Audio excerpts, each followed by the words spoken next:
আসসালামু আলাইকুম। আমরা বইয়ে মুভিতে সবসময় যেই পিরামিড দেখি সেটাই হচ্ছে এই main pyramid, the pyramids of গির্জা। এই তিনটা পিরামিড অবস্থিত গির্জাতে, যার কারণে এটা বলা হয় দ্য গ্রেট পিরামিডস অফ গির্জা। ইজিপ্ট ওয়ার্ল্ডের সর্বপ্রথম সুপার পাওয়ার, এটাকে ফেরাউনদের দেশও বলা হয়।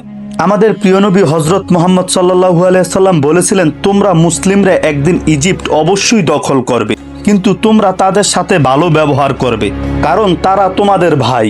আর বন্ধুরা, আজকে আমি নিয়ে এসেছি আপনাদের সেই ইজিপ্টে, যেখানে মাথা উঁচু করে দাঁড়িয়ে আছে বিশ্বের 7টি আশ্চর্যের মধ্যে একটি আশ্চর্য।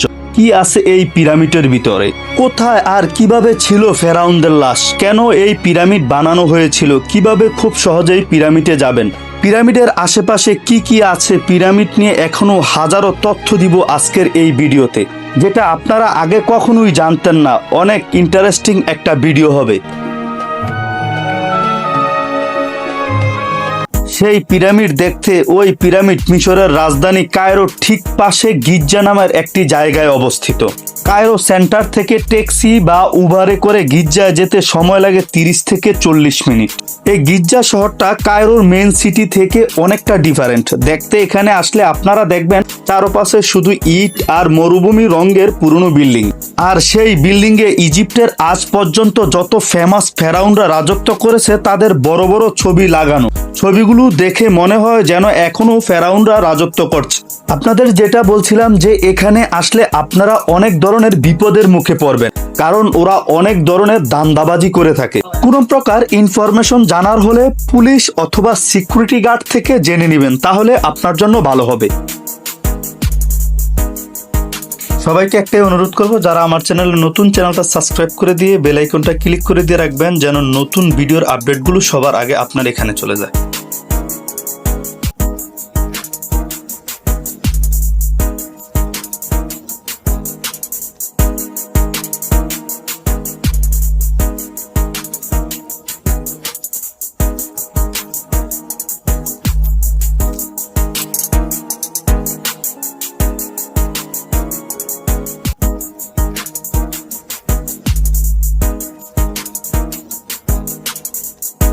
আমরা আমাদের গন্তব্যস্থলে চলে এসেছি। এখান থেকে আমরা টিকিট কিনবো। তবে আপনারা সাবধান, কারণ ইজিপ্টের যেখানে ঘুরতে যাবেন আপনাকে এখানকার কিছু লোকজন অযথা আপনাকে উপদেশ দিবে এবং আপনার কাছে অনেক আননেসেসারি ইনফরমেশন দিবে, যেগুলো আপনি গুগল ম্যাপ থেকেই খুঁজে পাবেন।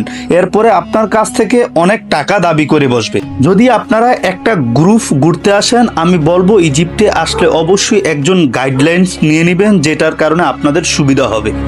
এখন আমরা টিকিট কাউন্টার থেকে টিকিট সংগ্রহ করব। এখানে জনপ্রতি টিকিট মূল্য 700 টাকা। আগে এখানে 500 টাকা ছিল, এখন 700 টাকা করা হয়েছে, কারণ টিকিট কাউন্টার থেকে পিরামিডসগুলো অনেক দূরে, যার কারণে এখানে বাস সার্ভিস চালু করা হয়েছে। আগে এখান থেকে ক্যামেল রাইডসের মাধ্যমে পিরামিডসগুলোর ওইখানে যেতে হতো, যার কারণে বাস সার্ভিস চালু থাকার কারণে এখানে 200 পাউন্ড বেশি নেওয়া হয়।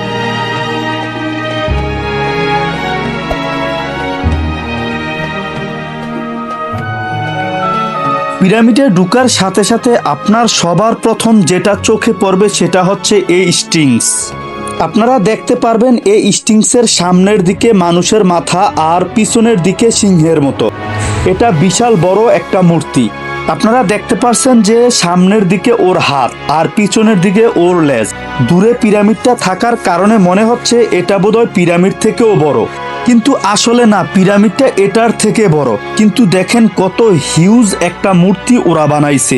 পিরামিডের ঠিক সামনেই দাঁড়িয়ে আছে দি গ্রেট স্ফিংক্স অফ গির্জা। এটি বানানো হয়েছিল প্রায় 4500 বছর আগে। সিংহের মতো শরীর এবং মানুষের মতো মুখ দিয়ে বোঝানো হয় ফেরাউনের শক্তিমত্তা ও বুদ্ধিমত্তাকে। ওই সময় অনেকে মনে করত সিংহ বানানো হয়েছিল পিরামিডকে পাহারা দেওয়ার জন্য। 4600 বছর আগে তৈরি হয়েছিল এই পিরামিড। এই পিরামিড নিয়ে রয়েছে হাজারো অজানা রহস্য, যার সলিউশন এখন পর্যন্ত কোনো বিজ্ঞানী দিতে পারেনি। অনেক বিজ্ঞানীরা বিশ্বাস করে যে এই পিরামিড তৈরি করেছে কোনো বাহিরের শক্তি অথবা এলিয়েনরা। না হলে সেই 4600 বছর আগে কিভাবে মানুষরা কোনো যন্ত্রের সাহায্য ছাড়া এই পিরামিডটা বানিয়েছে। তাছাড়া আপনাদেরকে এই পিরামিডের ভিতরে ঢুকে আজকে জানাবো যে কি কি আছে এই পিরামিডের ভিতরে।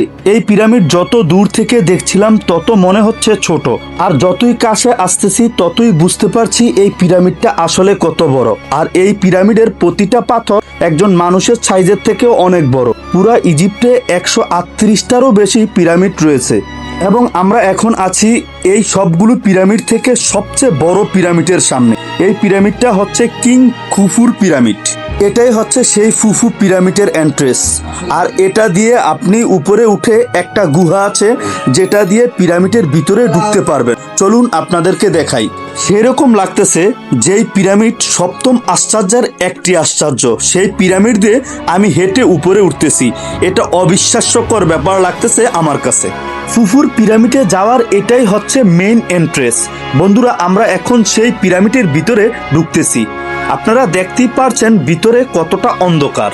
এই পিরামিডের যত ভিতরে আমি যাচ্ছি তত মনে হচ্ছে সেই 4600 বছর আগে আমি ফিরে যাচ্ছি। আর এখনকার সব রহস্য আমি নিজের চোখে দেখতে পারছি। এই যে দেখেন, এখানে পথের মতো আছে, মানে আন্ডারগ্রাউন্ডে যাওয়ার জন্য যেটা বলছিলাম, বিজ্ঞানীরা এখনো অনেক রিসার্চ করতেছে এই জায়গায় আসার জন্য, এই জায়গা নিয়ে পুরোটা জানার জন্য, কিন্তু ওরা এখনো সবকিছু ডিসকভার করতে পারেনি। এই পুরো রাস্তাটা আপনারা দেখতে পাচ্ছেন গুহার ভিতরে নিচু হয়ে হয়ে যাইতে হয়। অনেক বড় রাস্তা, যেন শেষই হচ্ছে না। যারা এরকম অন্ধকার গুহা ভয় পান তাদের জন্য এটা পুরাই বিপজ্জনক, আর কোমর ব্যথা হয়ে যাবে এরকম নিচু করে থাকতে থাকতে।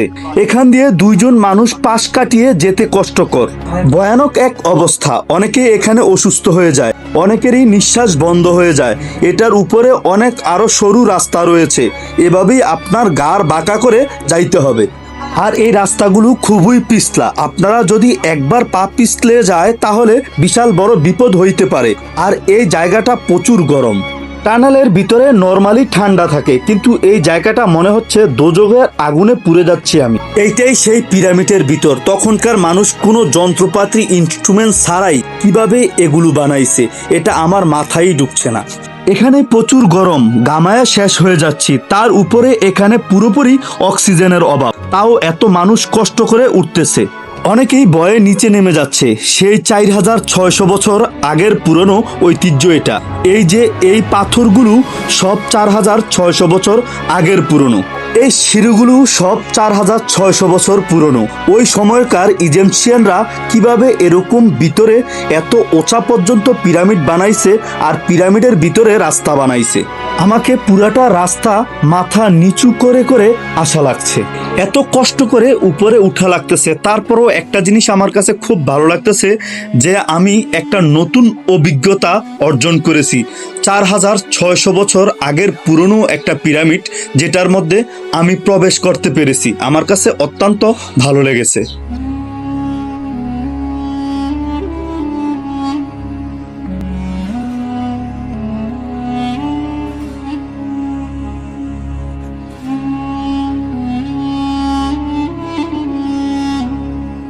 বন্ধুরা, পিরামিডের ভিতরে ঢুকার পর দেখলাম একটা বিশাল বড় কক্ষ। এই কক্ষের নাম হলো কিং চেম্বার। এখানে একটি বড় লাল গ্রানাইটের পাথরের বাক্স আছে, যেখানে ধারণা করা হয় ফেরাউন ফুফুর দেহ সংরক্ষিত ছিল। এটা হচ্ছে সেই খুফুর কফিন, সেই মামির বাক্স ছিল এটার ভিতরে, কিন্তু ওইটা এখন বের করা হয়েছে। সবচেয়ে বড় ব্যাপার হলো, অনেক মানুষ ফেরাউনকে এখনো নিজের দেবতা মনে করে, এবং তারা এখনো এই কফিন বাক্সের পাশে বসে তাকে স্মরণ করে। কি অদ্ভুত ব্যাপার! 4600 বছর আগের ফেরাউনকে এখনো তারা পূজা করে। এই ফেরাউনের লাশ রাখার জন্য সে তার একটা পিরামিড বানাইছে। এখনকার ইজিপ্টের রাজা বাদশারা তাদের পাওয়ার এবং টাকা পয়সার শক্তি দেখানোর জন্য এই পিরামিডগুলো বানাইতো। পিরামিডের ভিতরে যখন প্রথম বিজ্ঞানীরা ঢুকে, তখন তারা শুধুমাত্র সেই খুফুর কফিন আর মামি পায়। কিন্তু খুফুর সাথে যত গয়নাগাটি ছিল, গোল্ড ছিল, আসবাবপত্র ছিল, সিংহাসন ছিল, সবই নাকি তখনকার মানুষ চুরি করে নিয়ে যায়। কেউ কেউ বলে এই পিরামিড নাকি তখনকার মানুষের ফসল রাখার জন্য বানানো হয়েছিল। আবার কেউ কেউ বলে যে এটা নাকি শুধুমাত্র ব্ল্যাক ম্যাজিক করার জন্য বানানো হয়েছিল। আর অনেকেই মনে করে এটা নাকি তখনকার দুর্যোগ দুর্যোগ থেকে বাঁচার জন্য বানানো হয়েছিল, কিন্তু এই সব কিছুই শুধুমাত্র থিওরি। বন্ধুরা, এই যে এই পিরামিডের ভিতরে এটা আরেকটা রাস্তা যেটা রিসার্চাররা বন্ধ করে রাখছে। আসলে এরকম রাস্তা পিরামিডের ভিতরে আরো আছে, যেটা রিয়াল রহস্য এখন পর্যন্ত বিজ্ঞানীরা বের করতে পারে নাই, উদ্ঘাটন করতে পারেনি। তাই যেগুলো বলছিলাম যে অনেক থিওরি আছে, কিন্তু আসলে এগুলোর প্রমাণ এখনো পাওয়া যায়নি। আসলে ভিডিও বা ছবিতে দেখায় বোঝানো পসিবল না যে এই পিরামিডটা কত বড় এবং এটার যে স্ট্রাকচার, এটা যেভাবে পাথর দিয়ে বানানো হয়েছে, এটা অসম্ভব ব্যাপার। কেন বলতেছি, কারণ এই পিরামিডটা বানানো হয়েছে প্রায় 30 লাখেরও বেশি পাথর ব্যবহার করে। আর এই একটা পাথরের ওজন 2.5 টন থেকে 40 টন পর্যন্ত, মানে একটা পাথর সরানোর জন্য 200 জন মানুষ লাগতো। এই পিরামিড বানানোর জন্য 30,000-এরও বেশি ম্যান পাওয়ার লাগছে। সেই সময় কিভাবে তারা কোনো টুলস না ইউজ করে এটা বানাইতে পারছে আর এই পাথরগুলো এত উপরে উঠাইতে পারছে, এটা নিয়ে বিজ্ঞানের ডিফারেন্ট থিওরি আছে। কেউ কেউ বলে যে দড়ি দিয়ে তারা এই পাথর উঠাইছে, কেউ কেউ বলে নীল নদের পানি দিয়ে বাসায় এটা উঠানো হয়েছে। কিন্তু এটার সঠিক কোনো ব্যাখ্যা এখন পর্যন্ত পাওয়া যায়নি, কারণ তখনকার সময়ে কোনো ইনস্ট্রুমেন্ট ছাড়া কিভাবে তারা পৃথিবীর মাঝখানে নর্থ সাউথ ইস্ট সাউথ সবকিছু মাথায় রেখে এরকম পারফেক্ট একটা পিরামিড বানাইছে, এর ব্যাখ্যা এখন পর্যন্ত কেউ দিতে পারেনি। আসলেই এটার অবাক ব্যাপার যে 4600 বছর আগের তখনকার মিশরের মানুষরা কিভাবে এই পারফেক্ট একটা বিল্ডিং বানাইছে। এই ইজিপ্টে 138টারও বেশি পিরামিড রয়েছে, কিন্তু আমরা মুভিতে আর ছবিতে যেই পিরামিডগুলো দেখি ওইগুলো হচ্ছে এই পিরামিড অফ গিজা। এখানে 3টা পিরামিডই মেইনলি আমরা সবসময় মুভিতে দেখি থাকি। তার মধ্যে সব থেকে বড় পিরামিড হচ্ছে এইটা, যেটা কিং খুফুর পিরামিড, আর এটার নাম হচ্ছে খুফু পিরামিড। কেন খুফু পিরামিড? কারণ আসলে তখনকার রাজারা এই পিরামিড বানাইছিল, আর এই রাজা বাদশাদেরকে বলা হইতো ফেরাউন। আর একদম বাম পাশের পিরামিডটা, এটা হচ্ছে খুফু ফেরাউনের বানানো পিরামিড, যার কারণে এটার নাম খুফু। আর কিং খুফুর ছেলে খাফরের পিরামিড হচ্ছে মাঝখানেরটা, আর খাফরের ছেলে মানকরের পিরামিড হচ্ছে একদম লাস্টের পিরামিডটা। আর পিরামিড অফ গিজা দুপুর 4টা থেকে বন্ধ হয়ে যায়। তাই আপনারা ট্রাই করবেন যে সকাল সকাল এসে যেন পুরাটা ভালোভাবে ঘুরে দেখতে পারেন। মিশর ভ্রমণের সবচেয়ে জনপ্রিয় আর ইউনিক এক্সপ্রেশন হলো ক্যামেল রাইডস। ওটকে বলে শিপ অব দ্য ডেজার্টস, মানে মরুভূমির জাহাজ। ওঠে উঠে পিরামিড ভ্রমণ অন্যরকম একটা অভিজ্ঞতা। কিং খুফুর লাশ যখন পিরামিড থেকে বের করেন, তার সাথে মই, রশি এবং বিভিন্ন জিনিসপত্র তারা লাশের সাথে পেয়েছিলেন। বন্ধুরা, এমন ইন্টারেস্টিং ভিডিও পেতে লাইক সাবস্ক্রাইব করে পাশে থাকবেন।